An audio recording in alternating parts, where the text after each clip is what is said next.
So it's the morning after, Dave. I don't know if the evaluation changes at all, but let me ask you this. Do you give the team that you dressed the other night an opportunity, looking for a second shot at Toronto, or do you look to maybe make some changes based upon what you saw?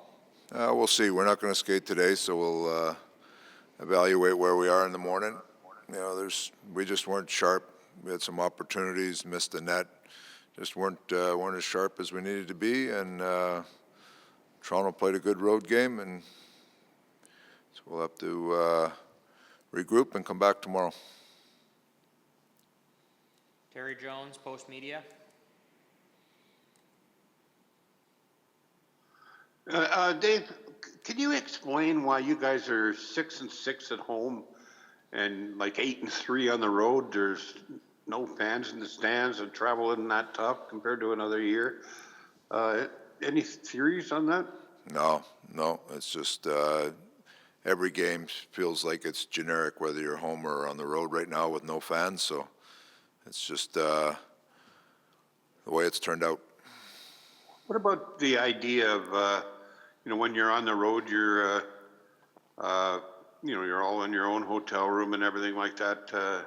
There's maybe more concentration involved or something like that. Is that in there anywhere? Basically, everybody's quarantined right now anyway. So it's the same on both sides. There's not a lot. It's not as if you're going out at home or doing anything. So it's I don't see much of that at all. It just it's the way it's turned out. I think you go on the road, the one thing you do is, you have a real simple, hard road mindset that you have to have all the time. And,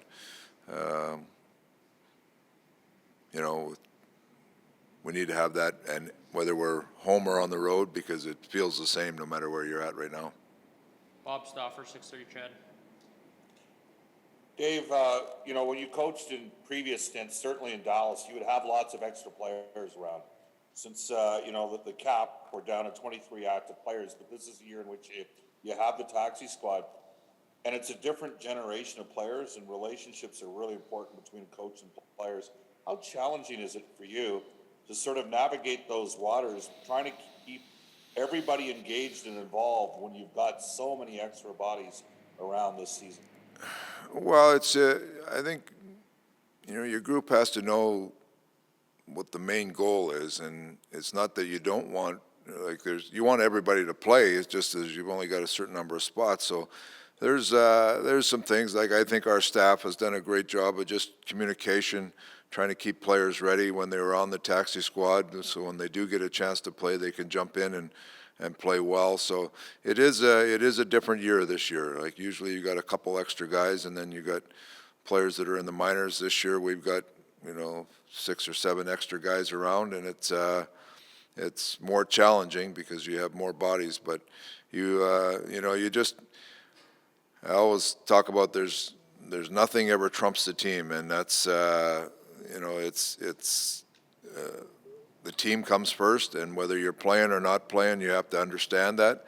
And we've got a good group. We've got a group of guys that cares about each other, and they want to do their best. And everybody wants to play, but only a certain number can play. And when they get their opportunity, the guys that aren't playing, they got to jump in and play well. So I give our guys credit. It's not easy sometimes, but they've worked hard, and we got to keep going. The taxi squad's actually been a good thing for us to try to get our team up and going, and making sure we have enough bodies that you can compete every night.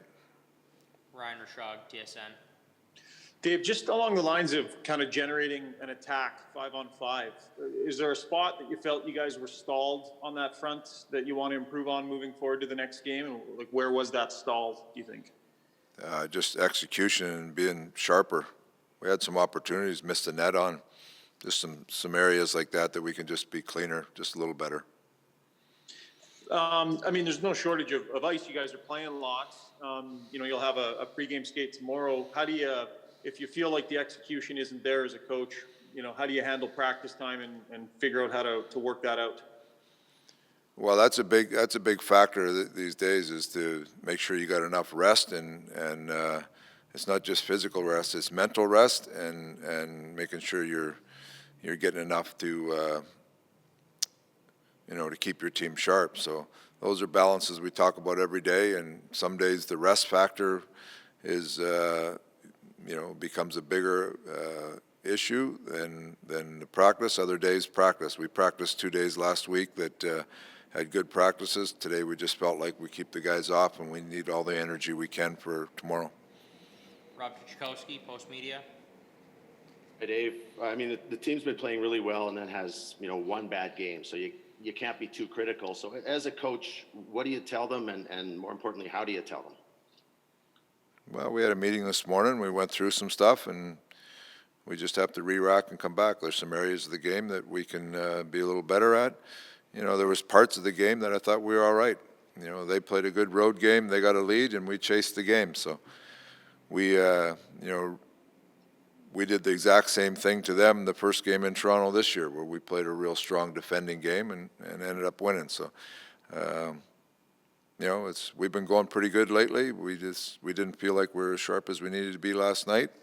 We'll get some rest, and we got to come back with the thought we're going to have a better game tomorrow night.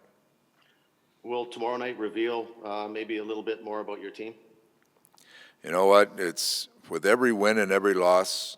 I know you guys want to get high and low, but we're going to stay pretty even keel. We're trying to build a good team here as we go along. We need to play well if we're going to win. That's all we talk about. It's not about humdrum that we lost last night, or it wasn't the same thing coming out of Vancouver. We won a big game there. We're going about our business, trying to build a good team that can compete for the long run here, and that's our focus. Jack Michaels.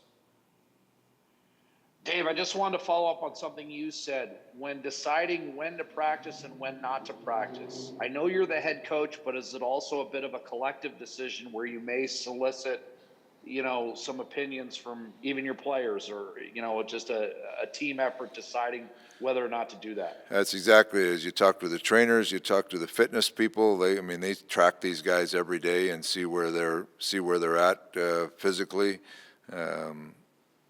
I think as our coaching staff, we look at it as you got to see where your team is mentally also. You watch the team play, you can see if we're mentally sharp. Times when you're standing and watching rather than doing, and you get those certain indications during a game that, some people are maybe below what they should be. So those are all factors that come in, and you decide when it's time to skate and when it's time not to skate. And sometimes there's areas where you get 2 or 3 guys that you want to leave out of the group and get rest, and then the rest of the group practices. But today's one of those days we just feel like our team needs a break today, and they're off today, and we'll come back tomorrow and regroup and get ready for game 2.